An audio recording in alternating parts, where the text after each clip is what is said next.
we can do so much planning and thinking about what we want to do, but in the day itself, so much can happen. Especially when you live in like a big city like this, it's very important to be a bit flexible with your time in a sense. I think we have so many decisions to make about like which direction to go in, like what you should be doing next. But all you can really do is like move forward in some direction and then see if that's the right trajectory or not. I like to think of Ikigai as a concept instead of a framework. For a lot of people, when you think Ikigai, you think the diagram, the Venn diagram, but this is not actually the traditional meaning of Ikigai in Japan. What's the tradition?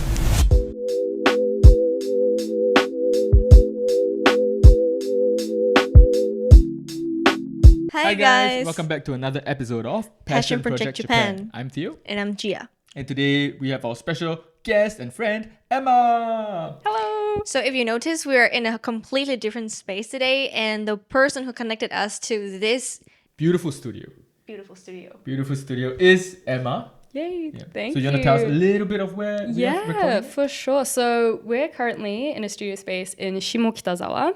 It's called Lookup Base, and it's actually the newest venture of Lookup, which is the company that I'm at. I'm currently doing some PR and communications there. So yeah, it's kind of exciting because this is like a whole new business. We have a co-working space, cafe, a few other, bits and pieces.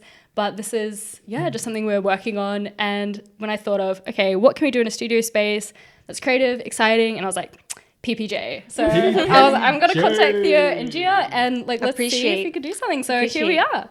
Beautiful, yeah.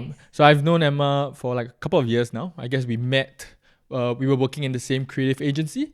Yep. And that was when I was still in university and interning there, and you were working there full time. Yeah, and then you transitioned into this new role at Lookup. So I just want to know though, what is your background? I mean, I know this, but maybe the audience wants to know, like, how do you come to Japan, or where were you? Do you grow up in Japan? Yeah, thank you. And I think that's such a interesting question to ask everyone because everyone has such a unique journey. So for me, I'm Japanese Kiwi. So I was born in New Zealand, but I moved over to Japan when I was pretty young. Went to international kindergarten in Tokyo. Okay. So I actually spent a few years in Tokyo, moved back to New Zealand, and then did schooling across New Zealand and Australia. So if you hear a bit of an Australian accent, that's why. Yeah, and then moved over to Tokyo at the end of 2021. And that's when, I was just figuring things out and, what kind of work should I do in Japan? And That was after uni? That was after uni. So I worked for 1 year in Melbourne in Australia.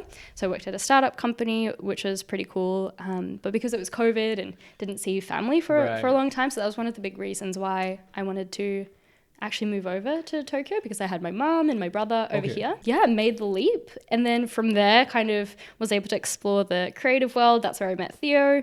Now I'm based in Shimokitazawa. So I guess I spend, a fair bit of time around here. It's a pretty cool area. And recently went back to New Zealand. So kind of like to, I guess do a bit of cross-cultural stuff as well. A true global citizen, as they call Well, it. if you put it like that, it sounds pretty cool. But it's also a bit of a identity crisis. Might be another word for it. But I feel very grateful. I think to be able to have kind of different cultures that I get to kind of learn from, and also another reason of coming to Japan. I thought I can learn a bit more about my roots on my mum's side because she's Japanese, and have grandparents and family over here as well. So it's been pretty cool being able to do that. I think over the past few years, and as an adult as well, it's pretty different. I think having lived as a child, I have memories, fond but faint memories, and I think now it's pretty different, like especially working in Japan. So that's been cool as well.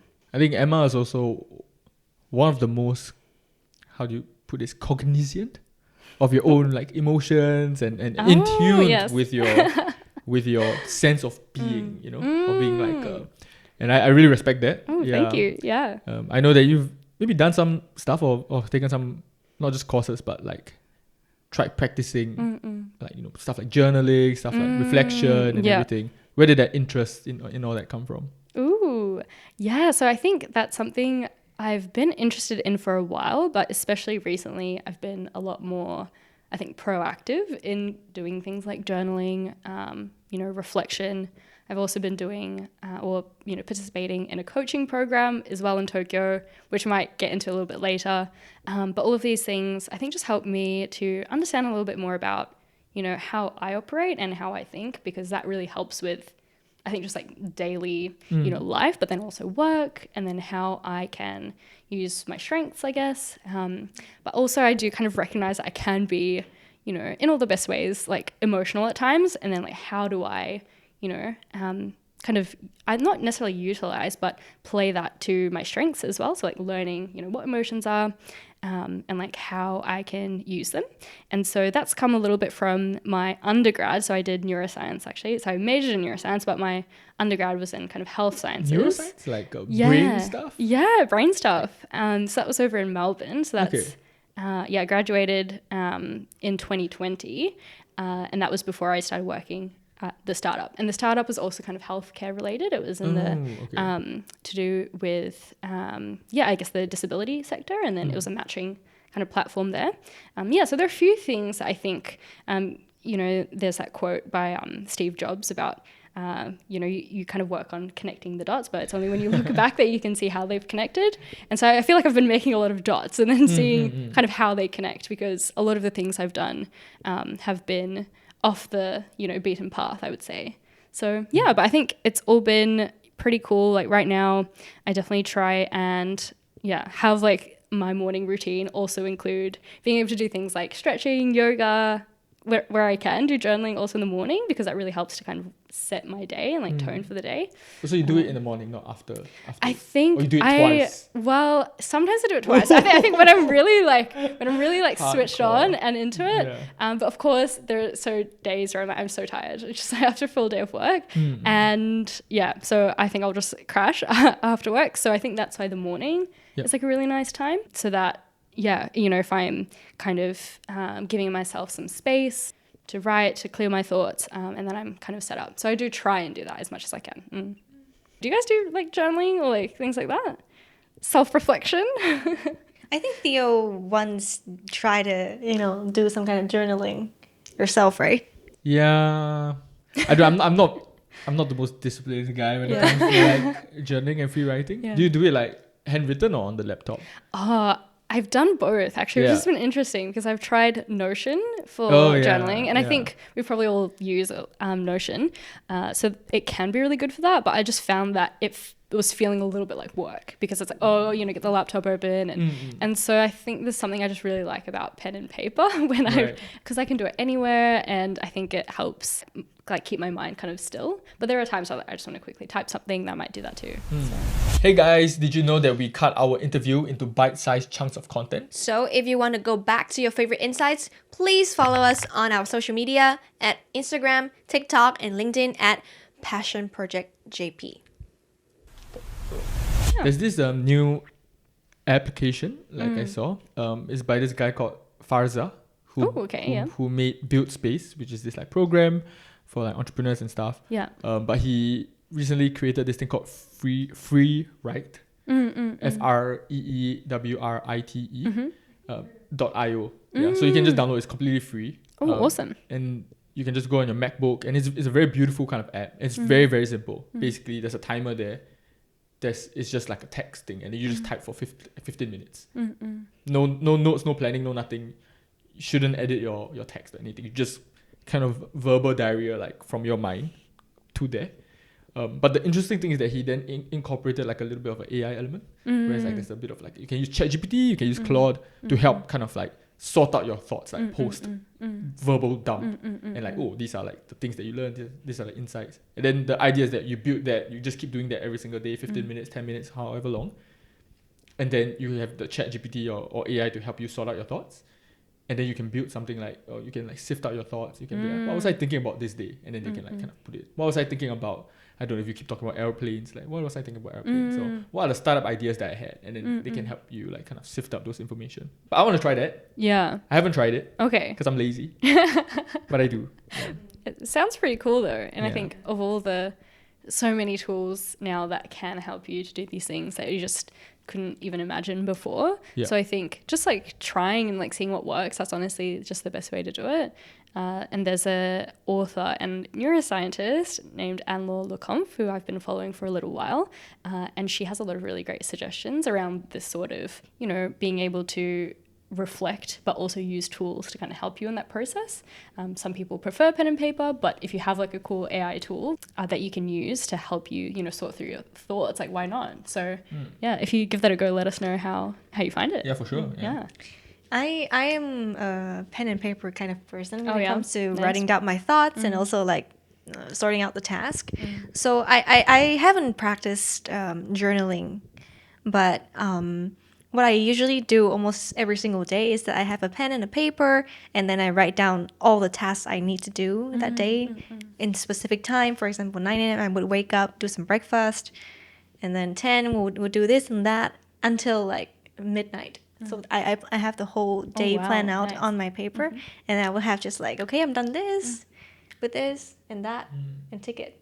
So it feels, how to say, it feels accomplished in a sense, because if you have like just you know, like a notebook or a MacBook with you, it's just click here and there, right? But if you have a pen and paper there, you feel like you're accomplished something, you're making things up Like physically. yeah. Fair. So it feels better. I think that's the important part, like a physical element to the Yeah. process. Yeah. Absolutely. And it's kind of a reinforcement for yourself to say, oh, you know, I've done Yeah, I've that. done It's this, a feeling you of know. accomplishment. Instead of just clicking, you can actually check the checkbox. And I guess the other thing is, do you ever find that there are times where you might not get things done on your task? And like, I wonder how then you kind of respond to that. If you're like, oh, like didn't do that task, do you kind of like leave it, or do you like, you know, move it on to the next day? Or I'll move on to the next day, but I wouldn't feel as accomplished, of course. I would say sometimes I would feel like, should I go to sleep, or should I continue finishing this task before I go to sleep? But most of the time, because I don't have enough time anymore and I feel like I need to prepare for the next day, right? I would either leave it there, or I would just, okay, this is going to be the first task I'm going to do the next day. So that's how I deal with things that are left over. yeah, and I think because that's I think that happens to everyone. Like we can do so much planning and thinking about what we want to do, but you know, in the day itself, so much can happen. And well, I know for myself, there are definitely a lot of times I don't get everything I want done. So what I've been trying to do is really just simplify, and I think that's been a common theme for this year. And like, I think particularly this year, I've gotten a little bit better at simplifying, to say, okay, if it's the top 3 tasks or top 3 priorities, because knowing that I kind of tend to just like list everything, and I'm like, oh my gosh, I'm not gonna be able to finish everything. So yeah, like you're saying, kind of knowing what it is that you definitely want to get done in the day, like I think that definitely helps. Yeah. I realized, yes, especially when you live in like a big city like this, it's very important to be a bit flexible with your time in a sense. Because I remember when I first came to Tokyo, I have a list of like, okay, for example, from 3 to 6, I'm going to find a coffee shop. I'm going to do some studying, planning, you know, some side work before I go for dinner. But from 3 to 6, it's not like it's easy to just get a coffee shop. You know, like I remember it took me at least an hour and a half just to find a coffee shop that has a space. Yeah. So in the end, I wouldn't have time to do any studying at all. So, and I was really angry with myself. I was like, okay, I might as well just stay at home and study. I don't remember, like either Shinjuku or Machida, whatever. Any stations in Tokyo are just very crowded. That's because you weren't at Lookup Coffee. Hashtag not sponsored. Yeah, Shimokitazawa, Garden Terrace Building. Actually not sponsored, guys. But we do have, I can't not mention that we do have a cafe upstairs and also a co-working space. So I think, I mean, even like how I found the co-working space, it was quite, you know, not the traditional pathway, because I came as a client of one of the people who work in the co-working space. That was the first time I found out about Lupo, and it was actually about financial planning. So, you know, have that on the side to think about. But yeah, and then after I met that person and just learned about the space, I was like, oh, actually, it's pretty cool. And being able to have, space where you can focus sometimes, because in busy cafes, like you don't always have a space. So it's nice kind of knowing like the little like local spots as well, that, you know, that you can get Wi-Fi and you can get a place to work. Yeah. Shimokitazawa has quite a few good coffee shops. Yeah. Oh, absolutely. And definitely you can probably find a space rather than like Shinjuku or Shibuya, which is like so difficult. Yeah. Yeah. And do you guys find it's kind of interesting, even for me, when the first few times that I would have visited Tokyo growing up, that was my idea of Tokyo, was Shibuya, Shinjuku, and like the very big kind of like neighborhoods. Whereas now that I've been living and working here for a little while, I've learned more about, whether it's Shimokitazawa, whether it's Yoyogi Uehara, like a little bit, Shifted offside. away, yeah. And I think those are the kind of like cool spots that you find that are not like hectic or super busy, and you get kind of quiet restaurants or kind of boutique stores, and like that's what I've been really into recently. So yeah, definitely recommend. Local experience. Yeah, for sure. It's very important for me because a bit of a side topic, growing up in Vietnam is about experiencing different, especially in Hanoi, when I was born, it's about experiencing different types of coffee shops, because each coffee shop has its own taste, its own vibe. And whenever people ask me to come to a coffee shop here, they would say, do you want to go for Starbucks? I was like, no. Can you please? Anti-capitalism. I'm so sorry, but can you please find like a local coffee shops here in Tokyo? I'm sure there would be like, different, style and different, taste here in Tokyo that you can find and, enjoy, instead of just Starbucks or any other chain franchise coffee shops. Yeah. And I think just to add to that, because I have just come back from Wellington in New Zealand, which is pretty big on coffee. I think they're building up more of a coffee culture. But I also lived in Melbourne for 10 years, and Melbourne's pretty big on coffee. So I think that culture of going to the local coffee store rather than the Starbucks, like, I can definitely agree with that. And it's almost not, no shade against Starbucks, because I definitely go there as well. But when you're looking for something that's, kind of, you feel that environment a little bit more, and just because Starbucks is everywhere, you kind of know a little bit more what to expect. The only thing might be the seasonal drinks, which you can only get in certain places. But yeah, and I did go to Vietnam, Hanoi for a week and a bit, but I thought it was really lovely. Like, there's so many really nice, quaint kind of cafes and stores as well. So I'm all for that, kind of like finding the little quaint spots as well. Yeah. Favorite coffee shop? In Tokyo or In Tokyo. In Tokyo. Ooh. I have You to. got a review. No Yeah. no gatekeeping of your favorite coffee shop. If it gets crowded, it's because of you. Look up Ikigai. Like, Okay, apart from look up coffee, because I was like, I'll go first. Okay. Yeah. So definitely one in Kyoto, one station behind Shimokitazawa. There was this coffee shop near the station that is very, very localized, and I think the owner himself is also like a coffee barista. How do you call it? When you come, he would ask you, hey, I recommend this coffee for the day, and if you choose this, and I would recommend you go with almond milk.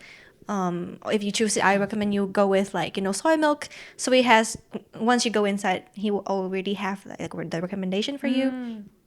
And it was very special as well. So I was going to work that day, but then the train was completely stopped. So I had to stop in Kyoto. And I was so rushed because I had a meeting with my boss. And when I went to the coffee, somehow he made me, slow down a little bit, like, hey, please enjoy my coffee first. And then chill out. And then you can do whatever you want with your work kind of sense. So it made me feel like, oh, probably this is not the worst day that I couldn't go to work, like to the office. But, instead it's like a lucky day where I can enjoy a good coffee and then having a meeting with my boss later. So it was very special for me. Yeah, I think, and that's often what you get from those kind of local stores. Of course, it's the quality of the food or the drinks, but it's also the kind of experience that you get. And maybe it's the barista or the owner who you get to like chat to, and that kind of gives you a very different kind of feeling. Yeah. So yeah, that sounds pretty special. Was it named Fine Time Coffee Roasters, or is it Raw Sugar Roast? I think it was raw sugar roast. It was on the side. If Yeah. you show me the picture. This one? Correct? Yes. Raw Sugar Roast in Kyoto. Raw sugar roast. It Ooh. was very, very good. The space was good. The staff were really nice. The coffee was amazing. So highly recommended. It was a bit expensive though because it's like local, right? Yeah, it's a bougie. So it's Oh, a yeah, bougie, yeah. But highly recommended. Yeah. What about you, Theo? Do you have one? Yeah, and one in Shimokita, one that I go to. No gatekeeping. It's called yeah. Post Coffee. Oh, nice. Yeah, Yeah. It's just around the corner over here. They have Wi-Fi. I can't remember if they have a charger. It's not the biggest coffee space, but they have very delicious coffee. Bunch of single origins from like all over the world. I believe they were delivering coffee, like online delivery coffee thing, and then this is their physical store. Yeah, so I just like it. It's a good vibe. It's not too. There are some coffee places where like you feel bad doing work Oh, at yeah. the cafe Yeah. because Definitely. it's so like this is an experience. Like Glitch Coffee, for example. Yeah. Which we went to. We did. I would not go. That- and no, that do is- work at Glitch Coffee. You can only drink coffee, I think, Yeah. at Glitch Coffee. Like, it's made for that. Exactly right. And yeah, so, which I was just about to say, because I think that was a pretty cool, There was place to go. But I think for you're saying Post Coffee is a nice place to also chill, like spend a bit of time. Yeah. pull out a computer and do some work. I think that's all these places are good. Yeah. Yeah. Okay. Well, I was gonna say my one, and then I know there's one. There's a place along Inokashira line that I'm pretty sure it's called Ningyo Cafe, but I will need to actually like double check both the name and location. But the other one that I would say happens also to be in Shimokita. There's a place called The Usual, which is kind of fairly close to the station. I have not heard about And I remember meeting up there with someone who kind of I see as a bit of a mentor, and we kind of had coffee there. And again, maybe it's more of the experience that I remember of kind of chatting with that person, and it was just really great because that was the first time I think we met in person. Before that, it was just talking over like online, or I think initially it was via LinkedIn, probably that we connected. It's not. No, I don't think it's who not- you think it okay, is. I I don't don't, think know who you're It's not thinking. loose, right? It's not, Oh, no. I was like, wait a minute. Connected via LinkedIn? I think there's no problem with dropping his name, but I know his name's Tom Frangos, and he's an author, and he also kind of works as a coach, and he's done, I think, just a bunch of things. I think studied psychology as well, like in university, and so when I kind of initially connected with him, and it was about writing, and so when we, I think, met up at that cafe as well, we were kind of just talking about that, and he was asking me about where I get inspiration and things like that. So I was like, okay, like it was a nice place to kind of have a good conversation over a cup of coffee. So that's why I would recommend it. Speaking of authors, Oh yes. speaking of authors, Speaking Emma, of. you are very well read. Many different sure books about are that, yeah. interesting. And actually, I guess the theme of today's episode It's about books. is about books. It is. Yeah. But I think, given the time that we have, Yes. we just want to hear your 3 life-changing books. So Emma's 3 life-changing books. This is really hard. And I think because we also have the theme of, connecting at something, whether it's a Japanese author or a connection to Japan. So I think I narrowed it down even further because I probably had an even bigger list if it was just, anyone, anywhere. And so maybe I can bring them out because I did bring the actual book. Yeah, show and tell, pitch it to us. So here's my stack. And okay, so I think how I'm going to talk about each one will be maybe a little bit different. But because the idea was, something that if it's changed your perspective or potentially changed your life, maybe in different ways. But this is going to be the first one, which maybe I'll hold it up. Strengths Finder. Yeah, Strengths? so actually the book itself isn't Japanese because it's been translated. That's why it's in Japanese. But it's called Strengths Finder, and it's by this guy called Jim Clifton. Okay. So he's an American, I guess, author, and he'd be an entrepreneur as well. He kind of runs his own business. But the reason why I picked this book as one of the 3 is because I actually found it last year, and I found out about Clifton Strengths, as it's otherwise called, through my boss at the company I'm currently at. So he recommended just looking at Clifton Strengths, and it's a good way to find out more about your kind of own personal strengths. And by doing that, you can see how your strengths relate to other people in the company. So whether it's for, teamwork or for a project, there's kind of 4 overarching themes or types of strengths that you can kind of have. And I think overall it's 34 strengths that they've kind of listed out. Wow. Okay. And so you can do like a quiz or a questionnaire, and that's how you can find either your top 5 strengths, or you can do, a more in-depth questionnaire to list, I think, all of them in order. But when I got this book, it was more, I just wanted to learn a bit more about it. And it came with the kind of questionnaire. So again, not sponsored or anything, but I just did it. And I thought, actually, it's pretty cool because I got to learn a bit more about what my strengths are. And I think for anyone, that can always be, just an advantage to know, like, okay, like these are some of the things that I, can be quite good at, especially if it's in a work context.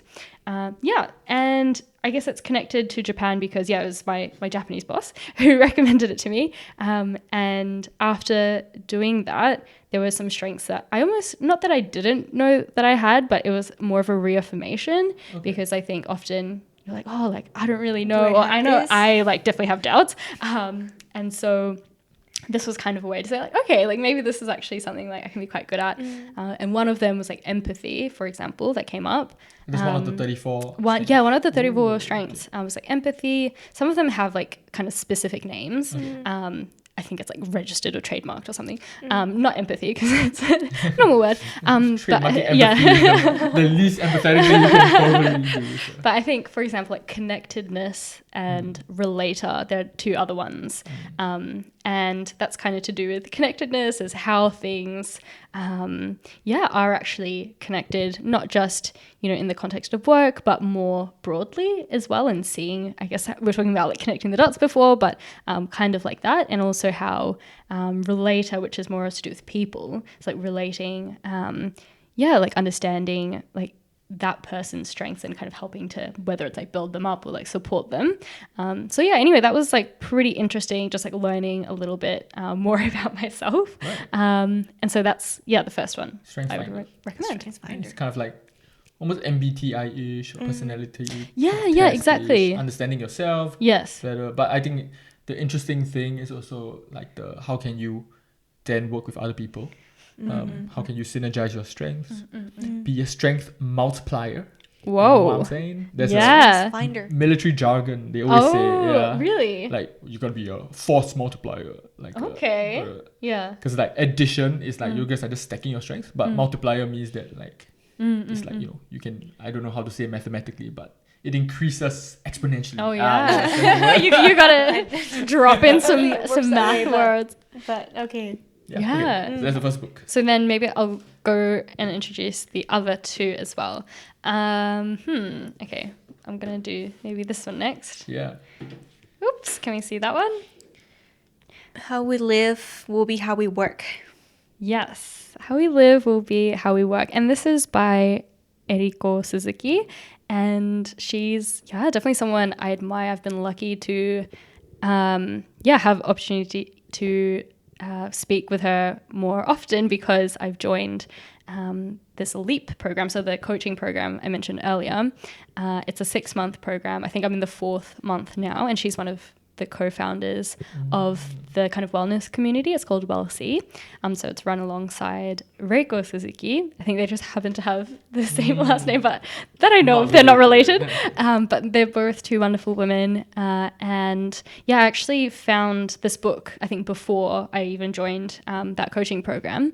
And what I find is really cool is, I think it's a holistic view of how things can change kind of going, into the future with, of course, AI and technology. And it's just a lot of rapid innovation and change that's happening at the moment. Yeah. And then, not only, within that environment, thinking about how you can still thrive and flourish as well.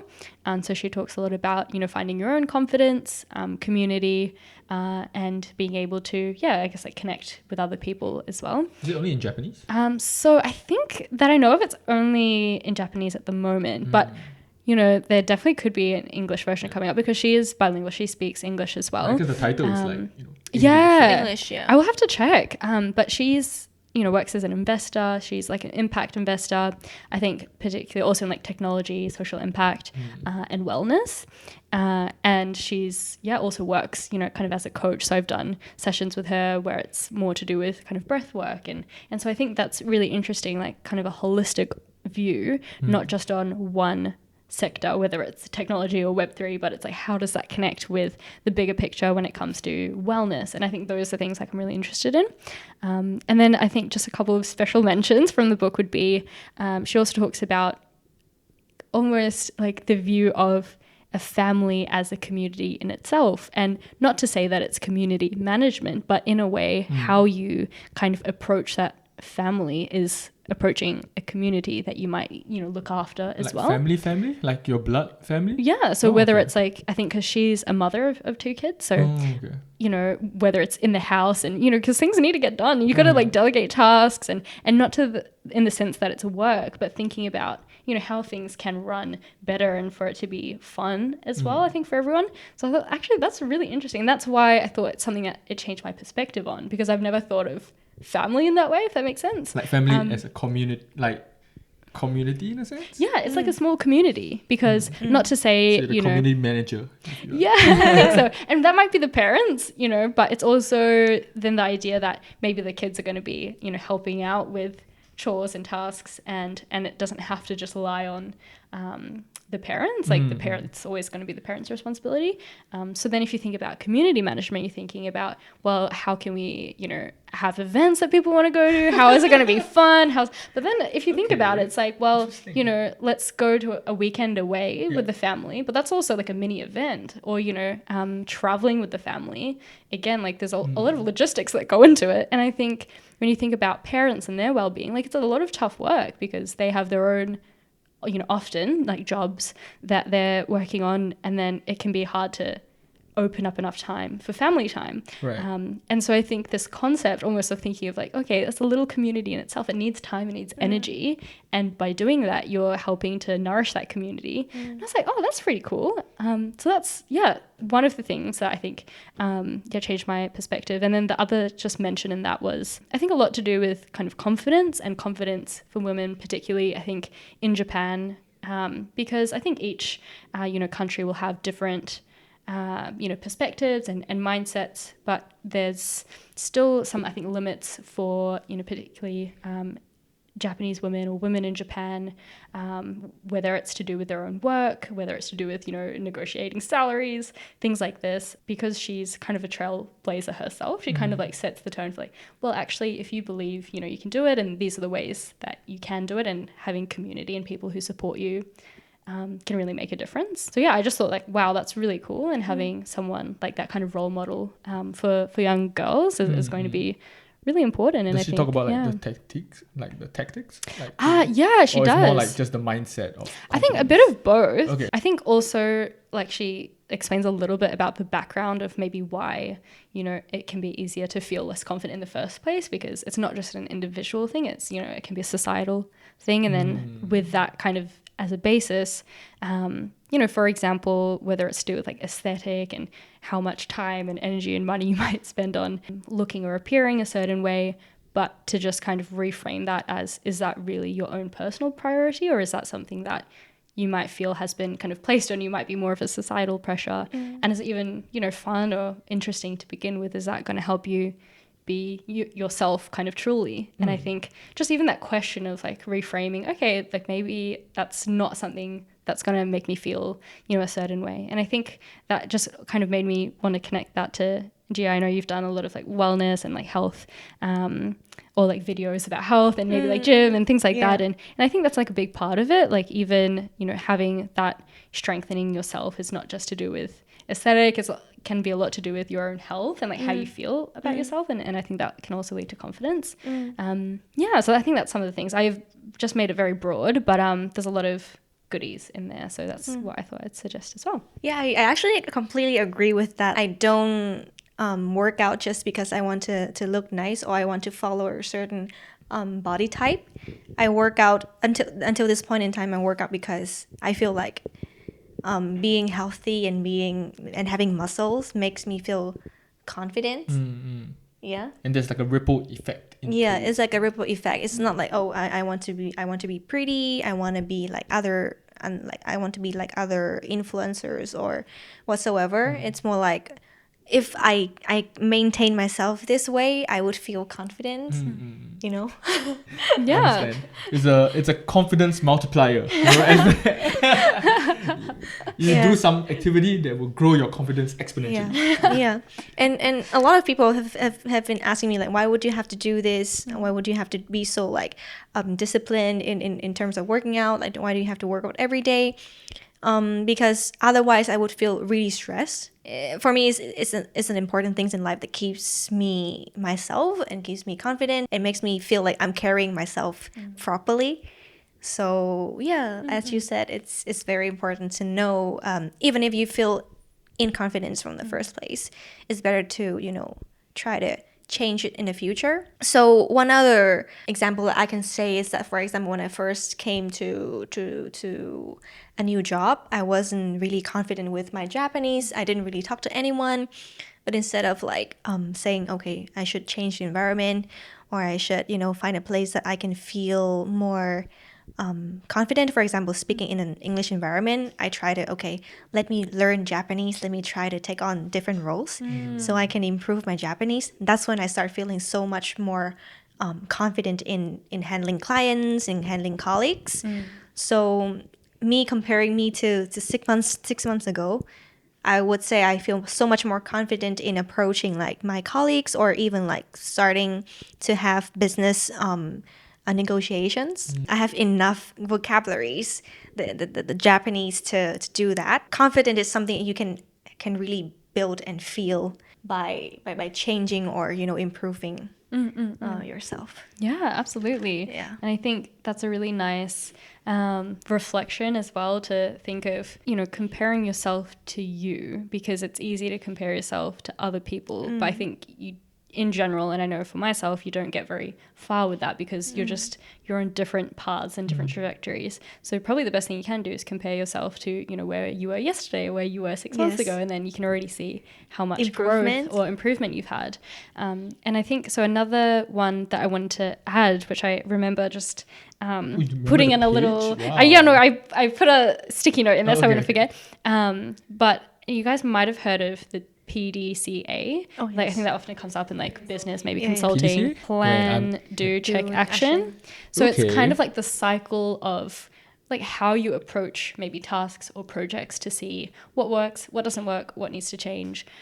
So, you know, plan out what you're going to do, what's the project, what are the tasks, actually do it, and then you check the results, like what went well, what didn't go well, and then you take action, you know, depending on those results.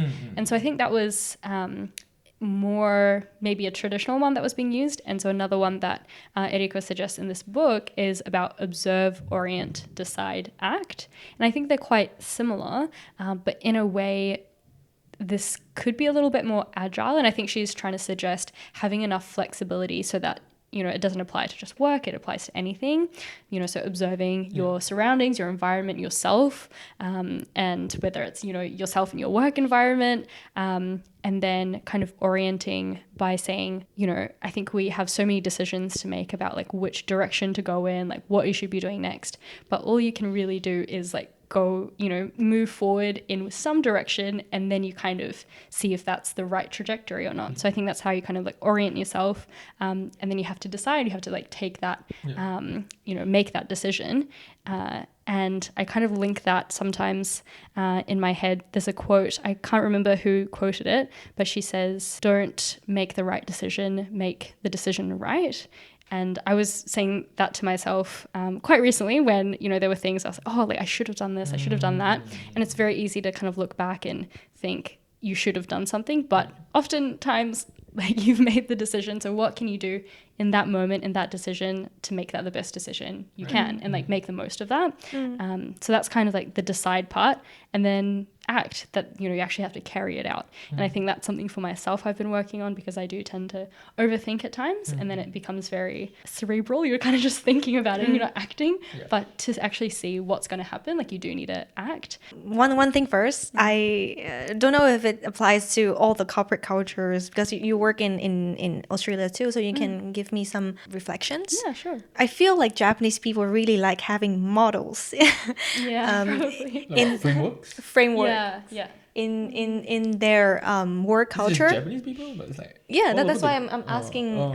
Emma and you guys. So, for example, they really like models like PDCA. I see it every single where in like the SATO, like the companies, how to say, regulations or whatever. I also see like Horenso is very famous for, like hokoku renraku sodan or whatever. So like those kind of framework is very important in Japanese working culture. I don't know if it applies to like everywhere in the world or not. Yeah, I think so. And I think in terms of the Japanese ones, there's definitely, I'm still learning more about them. I think there was a book that I came maybe across Horenso, or maybe someone mentioned it, and that's where I was like, oh, like, what does that mean? Like, I should learn about it. But the PDCA definitely does come up. I think also in an environment where, some of my manager has had experience in a consulting background. So I think those sorts of terms definitely come up. So I think that definitely does exist. I don't know about, a lot of the bigger companies or corporate in Japan, because I've only worked at, really a couple of smaller businesses, I think. So I'm not sure if that's going to be the best kind of frame of reference. But in Australia, so the other company, my first company that I worked at was a startup. And so, we had books like Lean Startup and, a few things around the place and I think it's so different. So my experience is mostly coming from this small business / startup world, because you have to be really agile. Like, things change so quickly. So I think maybe if you're in a big corporation and you already know, like, this is the business model, this is how we get revenue, these are our customers. But even in a startup, you're building that. So often you don't even know yet a lot of those things. You might be, also working on your branding. So even with Lookup, that was one of the things we did, was working on like the mission, vision, values. So that was, I guess, one framework you can, talk about, which is the core of the company. So we've definitely done that in maybe two of the companies I've been at. So also in the Melbourne startup, we talked a lot about that kind of framework. I'm trying to think about if there have been kind of any others that we did. I think there probably would have been more, but that's something that is, definitely comes to mind about the MVV, just like the golden circle. And I think that Simon Sinek talks a lot about that. So, why you do what you do. Start with the why. Yes, exactly. Start with a why, right? And I think that's been actually really important for startups, because you can go in so many different directions. You can pivot a lot, but if you kind of center yourself on like, why are we doing this to begin with, then you actually feel a lot more kind of grounded, and you're like, okay, now that's why we have this offering. And I think in the first job that I was at, I think one of the first 5 members. I was working as a customer success officer, so I kind of had to say that to our clients or our customers about why do we have this service, and like, because it's still not everything's like perfectly together, if that makes sense. Like, often a word that came up was things are scrappy, and even if it's whether it's to do with web or platforms, like bugs are coming out, and like there's a lot of things going on. So I think just navigating that is a reminder to ourselves that, okay, why are we doing this? Because it feels like there's a lot going on. It feels very messy. I think frameworks though are like pretty much the baseline for any organization, right? Like, people need those frameworks, especially in a bigger organization, to align all the different employees, so they come up with their own. And then, like you said, in startups, then it's just kind of using already pre-existing frameworks and thought processes. Ultimately, they're all relatively similar. Similar. PDCA and UDA. Or ODA. I think it's called UDA. Like, I've heard it before. Okay. Yeah, UDA. I think it was like I don't want to say it's a military thing, but I heard it in military. Like, one of our instructors was like, "You guys got to do the OODA loop, and then we made fun of it because he kept saying OODA loop. You got to close the OODA loop. And the way you guys make decisions faster is to have a faster OODA loop." And then we're like, Oh. OODA loop.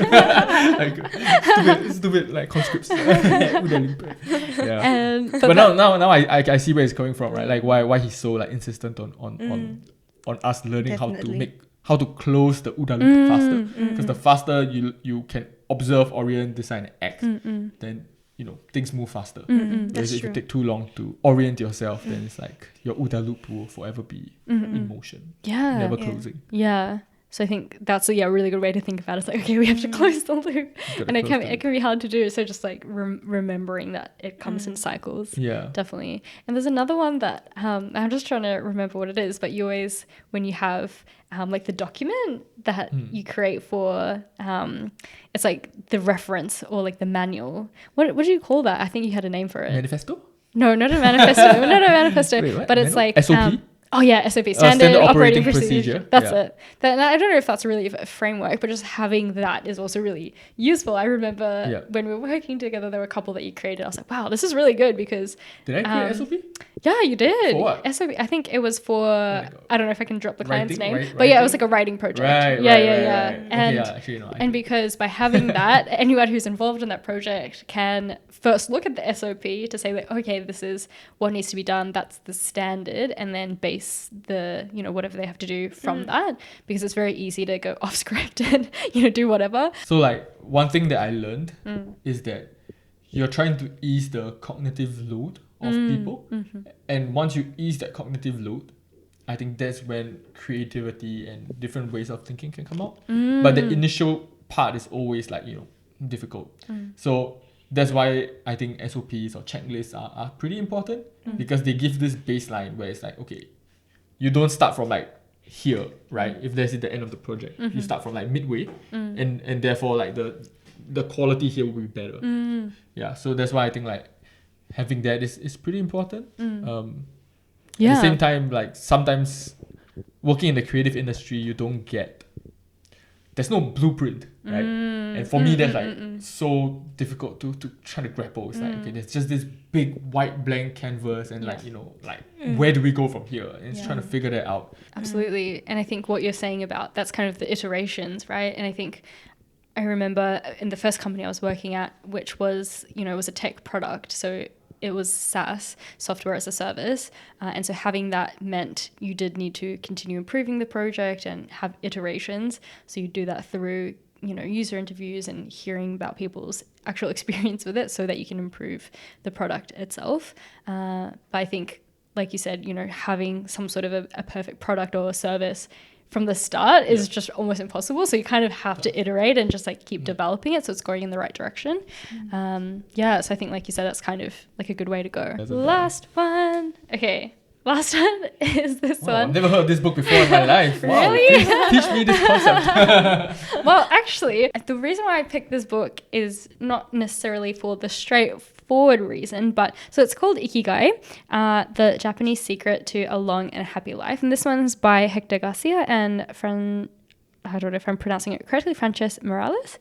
And I think I definitely still learn a lot from this book. And it also, I think, paints a really lovely picture of, the centenarians in Okinawa and, why I guess they've been able to live, such beautiful, like long lives as well.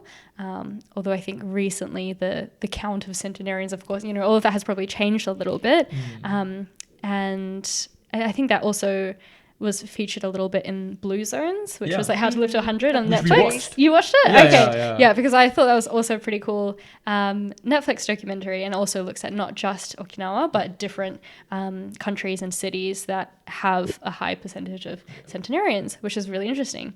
So people might have, seen this diagram as well in the background, which is the Ikigai one of the interpretations. But I think the interesting thing in the past year or so I've connected with a few people, and one person, her name is Saori Okada. She's the founder of Mogami Wellness. I've done a little bit of work with them, but we kind of spoke a bit about how this diagram is not the only interpretation of Ikigai, and it might actually have been more to do with a blogger named Mark Wynn, who kind of connected this diagram to the concept of Ikigai, although this diagram was actually supposed to be for something else. It was more to do with purpose. And so purpose and Ikigai are actually two different concepts. And so I think for a lot of people, when you think Ikigai, you think the diagram, the Venn diagram. But this is not actually the traditional meaning of Ikigai in Japan. What's the traditional meaning of Ikigai? And so that's what I'm trying to explore, actually, because it's quite hard to define. And I think the interesting thing about frameworks we've just been talking about is that we like to, distill everything and say it fits into a framework. But the thing with Ikigai is it doesn't really fit into a framework. And I think, in a way, it's a bit of a messy answer. And so people are like, oh, no, we don't really like that. But a lot of Ikigai has, I guess, in the traditional sense, is to do with, a sense of being or your reason for being. But that can be very broad. It can be fluid. It can change across time. It can be very small. It could be as small as making your bed in the morning or having a good night's sleep. Breathing in fresh air in the morning, having the sun on your skin, like sensations like that, this sense of, this is a nice feeling to be alive. And so that feeling, I feel like you can't really distill into a framework because the framework itself, as you guys probably know, is, what you love, what the world needs, what you can be paid for, and what you're good at. So it is a bit more directive to this sense of purpose that you might have or in your work and in what you're doing. But I think Ikigai can be a lot more subtle than that. So it doesn't have to be like, through my work, I'm doing these things, and it sounds more noble in some ways, but Ikigai doesn't have to be noble. It can be anything. And I think it's very subjective. And so that's been an interesting journey, I think, because I'm trying to uncover or learn more about this concept as well. But I think that's the first thing I wanted to say. It changed my perspective because for a while I did think it was this Venn diagram, but I'm learning that actually that's one interpretation of it, but it might not necessarily be the truest representation. On a very almost career focused, like productivity focused, like turning it into a productivity concept. Whereas like Ikigai, I guess from what you're saying, the more traditional aspect of Ikigai is really just being, like your, like you said, going out into the sun, like breathing in that fresh air, having that kind of rejuvenating sense of being. I like to think of Ikigai as a concept, as you said, instead of a framework. Because this has to do with me having to read like engagement surveys. But there is What's an engagement survey? Sorry. Engagement surveys, like when you do, like, because I work in HR, right? I have to spread out all the surveys and then read them. Wait, surveys to the employees? Yeah. Oh, okay. Engagement surveys, like how satisfied you are with your work, and then how do you want to improve your working environment. So besides having an Ikigai, they also have something called hataraki gai. So gai itself means, what is your reason of doing this thing, or like what is your reason of, what are your purposes of doing a certain thing in your life. So I would think of this gai as suffix. So what is your reason to live? Do you have a reason to live? That is your Ikigai, and it's, as you said, it's very subjective.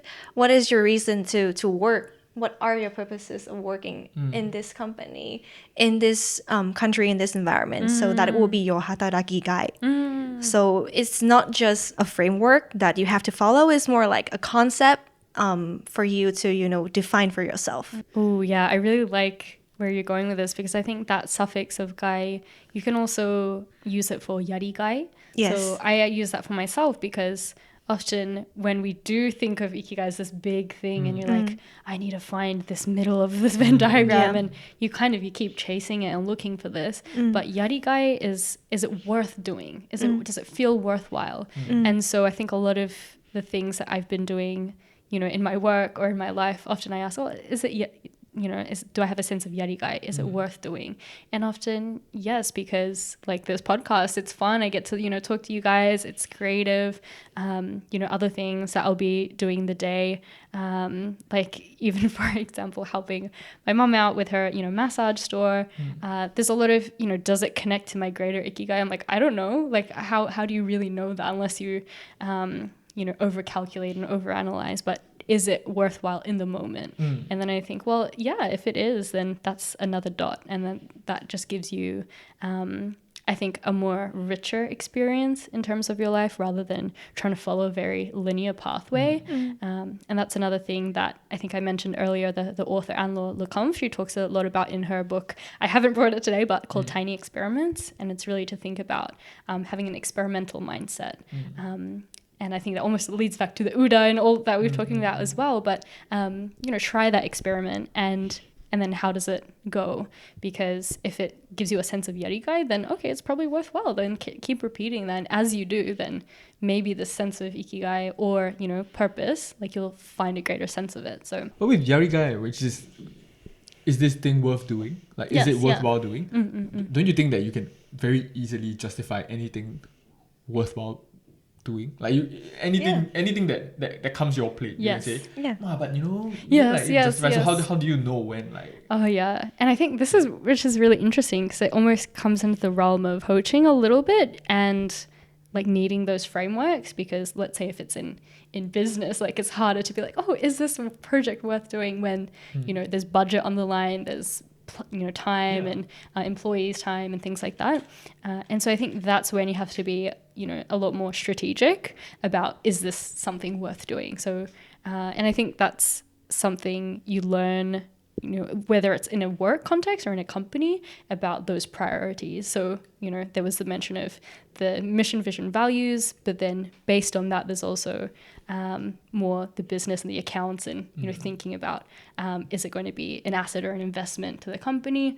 So I think using a lot of these tools is actually really important. But when you think of it on a personal level, I think that's something you kind of need to check in with yourself about. And I think that's where those tools such as the Uda or the Oda and also that experimental mindset come into play, because you often don't know if it's worthwhile doing until you've done it. Yep. So I think that's the thing. You actually have to just try it. You're going to have a question mark until you've done it, and then you reflect. And if you feel like it's been worthwhile, then it probably is a Ikigai, but you might not know until you've done it. So that's my current kind of mindset. Yeah, I mean, even if you see it as an excuse, right? You still have that, reasons for doing it. So it's still your Ikigai, でしょ? And I think to your point though, which is important, because you can literally say, well, isn't everything worth doing? Let's say you do a certain task. I don't know, maybe it could be, at work, and then you're reflecting on how it went. If the results were not that good, it's taken a lot of time, and there's kind of no, return on investment, then like it's a bit of a question mark. But if there's, a sense of, well, we really enjoyed it, and maybe in the future there will be a return on investment, that's, something you could consider. But I think it's easier for now to think of it on more of a personal level. So if it's for myself, something that I've been trying is cycling to work, which is a pretty simple thing. But I want to see if, cycling to work each morning and then going back in the evening, like, is that going to be good for my health, my well-being? So I've been doing it for 2 weeks. And so that was like the experimental period that I set for myself. So I did it for 2 weeks, and then I know that from that I can sense like I have a greater sense of like energy, and I get a little bit of my like exercise in the morning, so that helps. And so comparing that to if I was only taking the train, which, if I think of efficiency, like maybe the train's a little bit faster. And luckily, my company also pays for like a train ticket. So, you could kind of weigh it up to be like, I'm saving more time by going on the train. I can, do Anki cards, or I can like study or whatever on the train. Oh, wow. If you think, for example, if anyone's into that, I'm not so much, but yeah, pretty much to that example was to say like, you kind of have to weigh up what's important to you, and you might not know until you try it. And then for me, I would rather take the exercise or like the energy aspect rather than the save time and efficiency. So that's kind of like how I weigh it up. Yeah, I think there's a lot of different things that is just like worth trying, and all of these are just ideas, so you kind of don't know until you kind of try them out, right? That's the Ikigai of cycling to work, I guess. So Emma, thank you so much for sharing your 3 books that changed your perspective. But to be honest, I'm quite curious about Strength Finder. Yeah. A bit of a weakness for all these kind of like, ooh, what's my strength? What's my personality? You know what I'm saying? Like, yeah. I think it can be quite interesting. But also, like what you said about Ikigai, not just like, if there's like a book or something about traditional Ikigai, I would be pretty curious to read it. I don't think I can read How We Live is How We Work. I'll have to see if there's an English version. So Yeah. maybe that's a shout out to Eriko to say that people want to read it in English too. Yeah. But yeah, I think it's fascinating insights and discussions about frameworks and I feel like I kind of want to do more experiments with my life. Now that you mentioned it, finding a little bit more of that purpose-driven approach. I think after you go through a bit of the corporate work, you just kind of slip into routine. That's true. Right? So and then I stopped thinking so much about being cognitive about purpose and everything. So taking a step back would be Nice. to think about it would be nice. Yeah. So anything that you want to shout out, anything you want to promote? Well, not sure about promoting just yet, but at this point, I guess I wanted to say that we're in this studio today, thanks to you guys coming along and over to Shimokitazawa, but this kind of space is supposed to be this creative experimental space. So if anyone wants to try it out and like record something, we've done YouTube podcasts, a few different things, feel free to come along to look up bass in Shimokitazawa. And otherwise, I'm keen to hear more about you guys, your books that changed your perspective. So we might have to do that in the notes. But thanks so much, to you guys for kind of having me on. And I've really enjoyed the chat so far. So thank you. And how can people connect with you? So I guess connecting with me would be via LinkedIn. For example, I have LinkedIn. I also have an Instagram, and I have a website that needs updating. So I would say either the Instagram or the LinkedIn would be the best way to connect with me. Yeah. Drop them in the links below if you want to chat with Emma. Yeah. Thanks so much, guys. Thank you so much. And if you want to follow us, Yeah. follow us at Passion Project JP On YouTube, Apple Podcasts, and Spotify, and Instagram and TikTok, all the social medias that All we of have. them. Please follow. All right. Thank you so much, Emma. Amazing. Thanks, Bye. guys. Bye.